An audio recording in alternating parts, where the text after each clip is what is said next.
అందరికీ శుభాభినందనండి. ఏప్రిల్ నెలలో కన్యా రాశి వారి గోచార ఫలితాలు ఎలా ఉండబోతున్నాయి అనేది తెలుసుకుందాం. ఏప్రిల్ 17 అమావాస్య తర్వాత శుభాశుభ ఫలితాలు ఎలా ఉండబోతున్నాయి అనే విషయాల గురించి ఇప్పుడు కూలంకుషంగా తెలుసుకుందాం. ఈ కన్యా రాశి వారికి ఏప్రిల్ 26న మాస ఫలితాలు ఆత్మీయ వివరణకు స్వాగతం. ముందుగా కన్యా రాశి అనగానే మనకు గుర్తొచ్చే వారి నిశితమైనటువంటి పరిశీలన, పనుల్లో వారు చూపించే పరిపూర్ణత, పర్ఫెక్షన్ మరియు ఎంతో బాధ్యతాయుతమైన ప్రవర్తన. బుధ భగవానుడు అధిపతిగా ఉన్న ఈ రాశివారు ఏ పని చేపట్టినా దానికి ఒక క్రమశిక్షణలో అత్యంత శ్రద్ధతో పూర్తి చేసే వరకు నిద్రపోరు. మీ ఆచరణాత్మక ప్రాక్టికల్ ఆలోచన వాస్తవాలకు దగ్గరగా బతికే మీ నైజము మిమ్మల్ని జీవితంలో ఎప్పుడూ ముందడుగులోనే ఉంచుతాయి. ఎదుటివారి కష్టాన్ని చూసి చలించిపోవటము, నిస్వార్థంగా సేవ చేయాలనే గొప్ప గుణం మీ సొంతము. సమస్యలకు సరైన పరిష్కారాలను సూచించగలిగే నేర్పరితనం మీలో ఉంటుంది. మీలోని ఈ సహజ సిద్ధమైన సానుకూల లక్షణాలు మిమ్మల్ని ఎల్లప్పుడూ ఉన్నత శిఖరాలలో నిలబడతాయి. ఈ ఏప్రిల్ 2026 నెలలో మీ జీవితంలో ఎలాంటి మార్పులు తీసుకురాబోతుందంటే, గ్రహ సంచారం మీకు అనుకూలంగా ఎలా మారుతుందనే విషయాన్ని ఇప్పుడు తెలుసుకుందాం. మీకు మిశ్రమ ఫలితాలను అందించబోతోంది. సూర్యుడు మీ 7వ మరియు 8వ ఇంట్లో సంచరిస్తున్నారు. కుజ, శని, బుధుడు తదితర గ్రహాల మార్పులు మీ జీవితంలో వివిధ కోణాల్లో ప్రభావితం చేయబోతున్నాయి. అయితే ఏప్రిల్ 14వ తేదీన తర్వాత పరిస్థితులు కాస్త మెరుగుపడతాయి. నిరాశకు గురికాకుండా మీ సహసిద్ధమైన ఓర్పుతో మీ నెలను ఎలా ఆనందంగా మార్చుకోవాలో చూద్దాం. ఈ కెరియరు, ఉద్యోగపరం, వ్యాపారపరంగా చూసుకుంటే ఈ నెలలో మీ వృత్తి మరియు ఉద్యోగ జీవితం గురించి ఒకవైపు అద్భుతమైన అవకాశాలను ఇచ్చేట్టుగాను, మరోవైపు కొన్ని జాగ్రత్తలను సూచించాల్సిన విషయంగానూ ఉంది. మీ కెరీర్ స్థానాధిపతి అయిన బుధుడు ఏప్రిల్ 14వ తేదీ వరకు మీరు 6వ ఇంట్లో చాలా బలమైన అనుకూలమైన స్థితిలో ఉంటాడు. దీనివల్ల ఉద్యోగస్తులు నెల ప్రథమార్థంలో అత్యంత అద్భుతంగా కీలకమైంది కాబట్టి దాన్ని పాజిటివ్గా, పర్ఫెక్ట్గా కొత్త ప్లాన్స్కి ఉపయోగించుకోండి. అలాగే మీరు తీసుకునే నిర్ణయాలు పదునుగా ఉంటాయి. పెండింగ్లో ఉన్న పనులన్నీ చకచకా పూర్తి చేసుకోండి. మీ దశమ స్థానంలో ఉన్న గురువు భగవానుడి అనుగ్రహం కూడా మీకు తోడవటం వృత్తిపరంగా మీకు ఎంతో సంతృప్తినిస్తుంది. వ్యాపార రంగంలో ఉన్న కన్యా రాశి వారు ఈ నెలలో చాలా అప్రమత్తంగా వ్యవహరించాలి. సప్తమ స్థానంలో వ్యాపార స్థానంలో శని ప్రభావం కొనసాగుతోంది.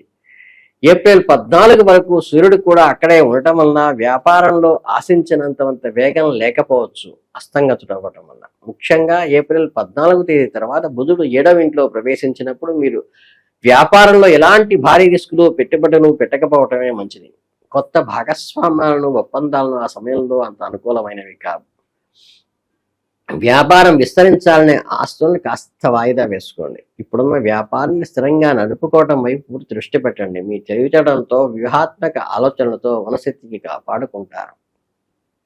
ఇక ఆర్థిక పైన, ధర్మపరమైనటువంటి కర్కాటక రాశి వారికి ఈ మాసాలు ఎలా ఉంటాయంటే, ఈ నెలలో ఎంతో సంతోషాన్ని, మానసిక ప్రశాంతతని ఇస్తుంది చెప్పవచ్చు.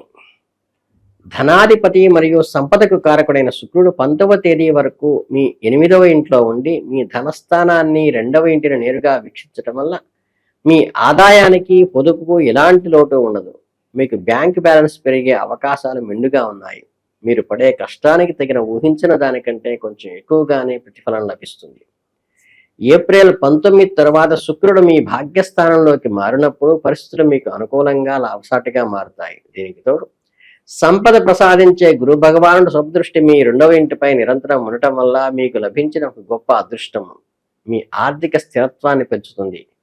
అనవసరమైన ఖర్చులను అరికడుతుంది. మీరు భవిష్యత్తు కోసం వేసుకునే పొదుపు ప్రణాళికలు అద్భుతంగా పనిచేస్తాయి.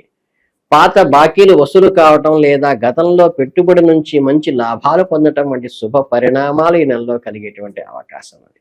ఇక కన్యా రాశి విద్య మరియు విద్యార్థుల భవిష్యత్తు ఎలా ఉంటుందంటే, చదువుకుంటున్న కన్యారాశి విద్యార్థులకు ఏప్రిల్ 11 వరకు మీలోని ఏకాగ్రత, జ్ఞాపక శక్తి అత్యున్నత స్థాయిలో ఉంటాయి.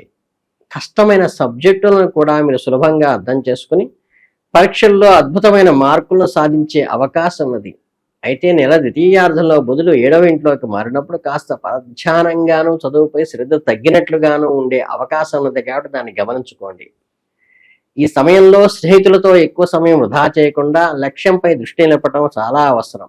కఠిన ప్రణాళికలు, టైం టేబుల్ పాటించడం వల్ల విద్యార్థులు ఈ విషయంలో విజయవంతంగా ముగించవచ్చు.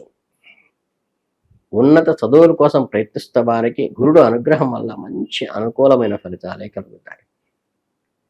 ఇక ప్రేమ, వైవాహిక జీవితంలో మరియు వ్యక్తిగతమైన సంబంధాల విషయానికి వస్తే, సున్నితమైన మనస్సున్న మీరు ఈ నెలలో అత్యున్నతమైన ఓర్పులో సహనాన్ని ప్రదర్శించాల్సి ఉంటుంది. పంచమ స్థానాధిపతి అయిన శని అంత అనుకూలంగా లేకపోవటం వల్ల ప్రేమ వ్యవహారాల్లో పెద్దగా పురోగతి కనిపించకపోవచ్చు. ప్రేమ కారకుడైన శుక్రుడు ఏప్రిల్ 19 వరకు 8వ ఇంట్లో ఉండటం వల్ల మీ ప్రేమ సంబంధం చాలా గోప్యంగాను పవిత్రంగాను ఉంచుకోవడం చాలా ముఖ్యం. అనవసరమైన ఆడంబరాలకు, ఖర్చులకు పోకుండా ఉంటే అపార్థాలకు, అపఖ్యాతులకు కూడా కాకుండా జాగ్రత్త పడవచ్చు. ఏప్రిల్ 19 తర్వాత మీ ప్రేమ జీవితంలో అద్భుతమైన వసంతం వికసిస్తుంది. మీ మధ్య సంబంధం మరింత దృఢంగా మారుతుంది. వివాహం కోసం ఎదురు చూస్తున్న వారు ప్రయత్నాలు కొనసాగించండి. ఫలితాల కోసం కాస్త ఓపిక పట్టండి. వివాహితుల విషయానికి వస్తే 7వ ఇంట్లో ఏప్రిల్ 14 వరకు సూర్యుడు, ఏప్రిల్ 2 నుండి బుధుడు ఉండటం వల్ల దాంపత్య జీవితంలో కొన్ని సవాళ్లను ఎదుర్కొంటారు. ముఖ్యంగా ఏప్రిల్ 2 నుంచి ఏప్రిల్ 14 వరకు గ్రహగతులు వైవాహిక బంధాన్ని చాలా బలహీనంగా ఉంటాయి. ఈ సమయంలో భార్యాభర్తల మధ్య చిన్ననాటి మాట పట్టింపులు పెద్దవిగా మారే ప్రభావం ఉంది. మీ అహాన్ని పక్కన పెట్టి ఒకరినొకరు అర్థం చేసుకోండి. భాగస్వామి భావాలని, ఆరోగ్యానికి తగిన ప్రాధాన్యత ఇవ్వండి. ప్రేమలో సమస్యలు పరిష్కరించడం కంటే ద్వితీయార్థంలో మీ బంధం చాలా స్వచ్ఛంగా, బలంగా ఉంటుంది. ఇక కుటుంబం మరియు స్నేహితుల విషయానికి వస్తే, మీరు ప్రశాంతమైన గృహ వాతావరణాన్ని నెల అందిస్తుంది. ఈ 2వ ఇంటి అధిపతి అయిన శుక్రుడు అనుకూల స్థితిలో ఉండటం వలన, గురు భగవానుడు పవిత్రమైన దృష్టి మీ కుటుంబ స్థానంపై పడటం వలన సుఖ సంతోషణ వెలిగిస్తాయి. కుటుంబ సభ్యుల మధ్య పరస్పర సహకారం వస్తుంది, అవగాహనలు పెరుగుతాయి. ఏప్రిల్ 2 తర్వాత కుజున దృష్టి మీ 2వ ఇంటిపై పడటం వల్ల అడపాడదడప చిన్న మనస్పర్ధలు లేదా గొడవలు వచ్చే అవకాశం ఉంది. కానీ గురుడు శుభదృష్టి వల్ల చిన్ననాటి సమస్యలను పెద్దవి కాకుండా ఆపటానికి చాలా ఉపయోగపడుతుంది. మీ ఇంట్లో వస్తువులు కొనుగోలు లేదా చిన్నపాటి శుభకార్యాలు జరిగే సూచనలు ఉన్నాయి. మీ కబుర్లు, మాట తీరు కుటుంబ సభ్యులను ఆనందాన్ని ఇస్తాయి. చిన్న ఇబ్బందులు ఎదురైనా మీ తెలివితేటలతో, సహనంతో వాటిని ఇట్టే పరిష్కరించి మీ ఇంట్లో పండుగ వాతావరణాన్ని ఏర్పరచుకోండి. ఇక శారీరక ఆరోగ్యం గురించి కన్యా రాశి వారికి ఏప్రిల్ నెల ఎలా ఉంటుందంటే, మీ రాశ్యాధిపతి అయిన బుధుడు ఏప్రిల్ 11 వరకు రాహుతో కలిసి 6వ ఇంట్లో రోగాల స్థానంలో సంచరించడం వల్ల ఆరోగ్యంలో అద్భుతమైన ఫలితాలు ఆశించలేము. ముఖ్యంగా జీర్ణ వ్యవస్థ, కడుపుకు సంబంధించిన చిన్నపాటి సమస్యలు తలెత్తవచ్చు. ఏప్రిల్ 11 తర్వాత బుధుడు 7వ ఇంట్లో ఉన్నప్పటికీ లగ్నం మొదటి ఇల్లు పైన బుధుని దృష్టి పడటం వల్ల ఆరోగ్యం కాస్త కుదుట పడేటువంటి అవకాశం ఉంది. మొదటి ఇంటిపై శని దృష్టి నిరంతరం ఉండటం వల్ల శారీరక అలసట, బద్ధకం వచ్చే అవకాశాలు ఉన్నాయి. సమయంలో మీ ఆహార అలవాట్లను తీవ్రమైన శ్రద్ధ వహించడం చాలా ముఖ్యం. బయట ఆహారానికి చాలా దూరంగా ఉండండి. జంక్ ఫుడ్స్కి చాలా దూరంగా ఉండండి. సరైన నిద్ర, ఉదయం పూట చిన్నపాటి వ్యాయామము లేదా మీ శారీరక మానసిక ఆరోగ్యాన్ని అద్భుతంగా పెంచుతాయి. అలాగే ఏమాత్రం నిర్లక్ష్యం చేయకుండా ఈ నెలను చాలా ఉత్సాహంగా, ఆరోగ్యంగా గడుపుతారని ఆశిస్తున్నాను. ఇక సాధారణ ఫలితాలకు వస్తే, ఈ నెలలో చేయాల్సిన పరిహారాలు మరియు పూజించాల్సినవి మొత్తంగా చూసుకుంటే ఏప్రిల్ 2026 కన్యా రాశి వారికి ఆర్థికంగాను, వృత్తిపరంగాను అద్భుతమైన ఫలితాలను ఇస్తూనే ఉంది. కుటుంబము, వైవాహికము, ఆరోగ్య విషయాల్లో కాస్త అప్రమత్తంగా ఉండాలని చెబుతోంది. మీరు ఎదుర్కొన్న చిన్న ఆటంకాలు సులభంగా తొలగించుకోవడానికి, గ్రహాల అనుకూలత పెంచుకోవడానికి శక్తివంతమైన మరియు సులభమైన పరిహారాలతో మీరు పాటించడం ఎంతో శుభం. ఈ నెలలో విశేషంగా పూజించాల్సిన దేవుడు విఘ్నాలను తొలగించే గణపతి దేవుడు. గణపతికి అధర్వణ శీర్షంతో చేయటం కానీ, లేదంటే గణేష్ చాలీసాని పాటించడం కానీ, లేదంటే సంకటమోచన గణేష హోమాన్ని ఎక్కడైనా జరుగుతుంటే అక్కడికి వెళ్ళటం కూడా చాలా మంచిది. బుధగ్రహానికి మరియు శుక్రుని అనుకూలత పెంచడానికి చిన్న ఆడపిల్లల కంటే మీ ఇంట్లో ఉన్న చిన్న పసిబిడ్డలకి ఎర్రని రంగులో ఉండే మిఠాయిలు స్వీట్ తినిపించడం వల్ల కూడా ఆడపిల్లల సంతోషంలో మీ జీవితంలో గొప్ప అదృష్టాన్ని సిరి సంపదలను కలిగించేటువంటి అవకాశం ఉన్నది. ఆదివారం రోజున ఉప్పు లేని ఆహారం తీసుకోవటం కాస్త సూర్య భగవానుడు మరియు ఇతర గ్రహాలకు అనుకూలంగా అద్భుతంగా పనిచేయటంగా ఉపయోగపడుతుంది. ఇక ఏప్రిల్ 20న అక్షయ తృతీయ తర్వాత కన్యా రాశి వారికి ఎలా ఉండబోతోందో ఇప్పుడు వివరంగా తెలుసుకుందాం. ఏప్రిల్ 20 అక్షయ తృతీయ రోజు కన్యా రాశి వారు చేయాల్సిన పూజలు ఏంటంటే కన్యా పూజ చేయాలి.